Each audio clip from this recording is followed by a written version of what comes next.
Good morning. My name is Jacob Folger, artist sculptor, and today we are going to make this little fairy house with a pine cone tine roof. And we're going to need a few things. We're going to need some pine cones. For mine, the roof took about 2 pine cones. Might want to get 3 or 4. I'll put a link in the video description for somewhere you can get pine cones online, and also instructions for drying them.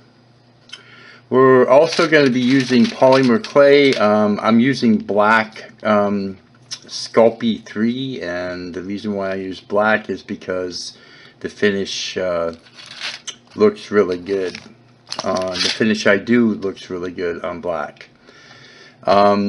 And we're going to use some tin foil to make a tin foil core to save on clay. And I'll of course show you how to do that. We're also going to be using Pearlized Pigments, and this is for the finish. And we're going to be using different size paintbrushes, very small and medium size. We're going to be using some sculpting tools, and these are the ones I've been using for a really long time. The shapes are still available in art stores, and I do recommend shapes like these because they're very effective. And we will need a pair of scissors. So let's get started. Okay, we're going to start by rolling a aluminum foil core. We're going to make a ball, and then we'll add to it, just building it up. This will be a core for the fairy house, and it will save on clay. We wrap the clay around that aluminum foil ball and start shaping it to the shape of the house.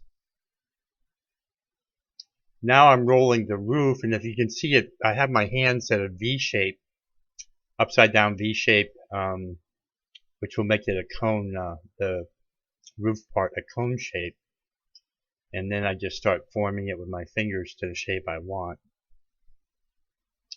Before adding it on, I will score the top of the house and the bottom of the roof, and that will help bond the two parts together, and then I'll just twist it together. Here I'm adding a noodle of clay, which will bring out the base of the roof a little bit, and I just blend it in with my thumbs, try to make it uniform. Just take your time.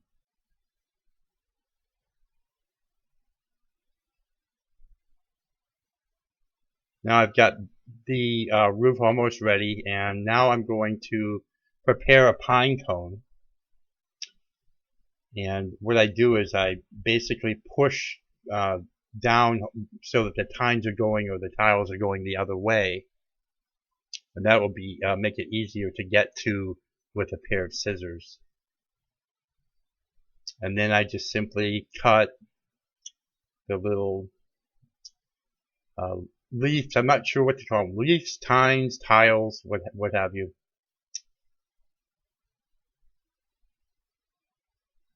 Now what I'm going to do is I'm going to insert it into the clay, each one, like that. And just go around, and I'm going to do one row at a time. It's best to just do one row at a time.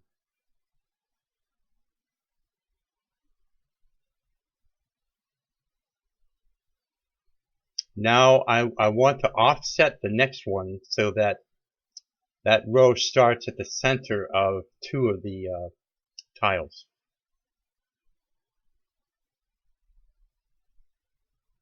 And then just keep going around and around.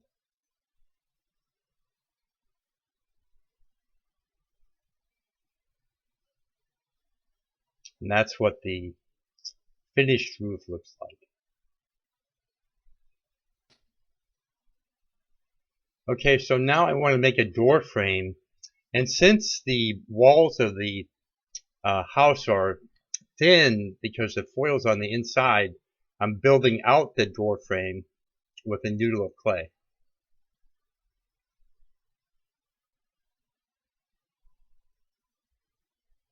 And then I'll just cut off the excess. And then I'll just carve in and kind of, make it uniform. Now I'm going to make a door step at the bottom there. I'm just blending it into the bottom of the house so it'll be secure. To make the door look like it's planks of wood, I'm taking a tool and carving in lines.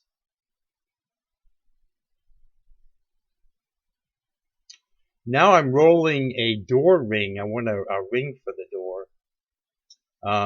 I think it would look better than a doorknob. It takes a little bit more work. Once you roll a noodle of clay, you can wrap it around the end of a paintbrush like I'm doing there.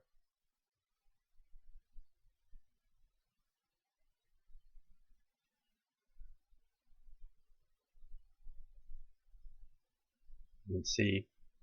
And then I'll cut off the excess with a pair of scissors.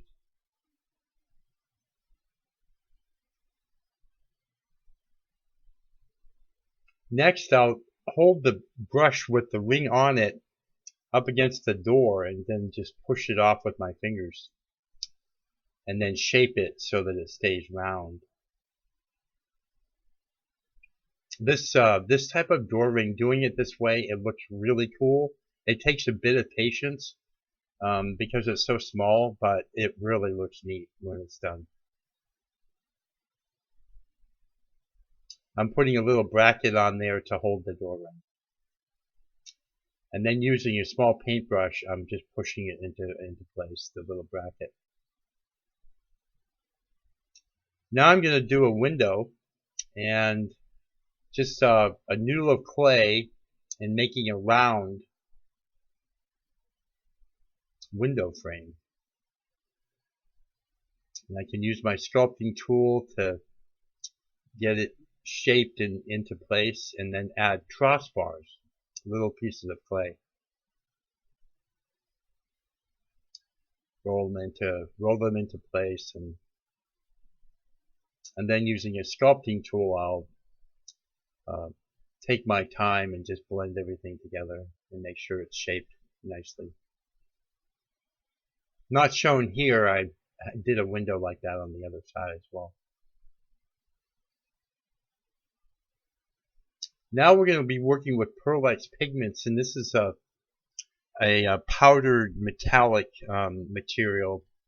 I'm taking a brush and on the lid I'm getting the silver color for the door ring.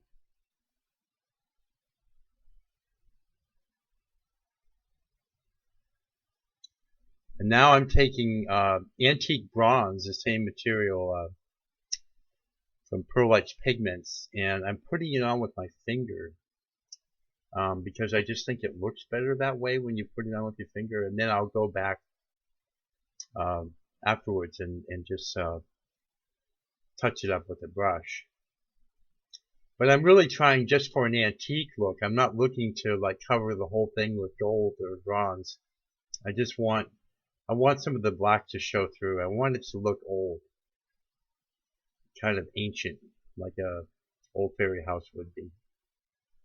So you can see the finish is kind of modeled, and it's got a lot of character. I really like this finish a lot, and I do it a lot with my sculptures. I'm just touching it up here with the brush.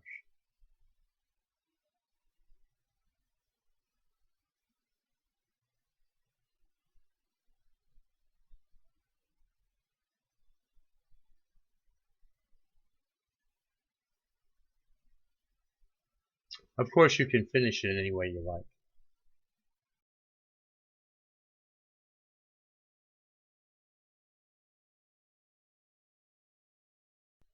If you like this kind of content, please subscribe to my channel.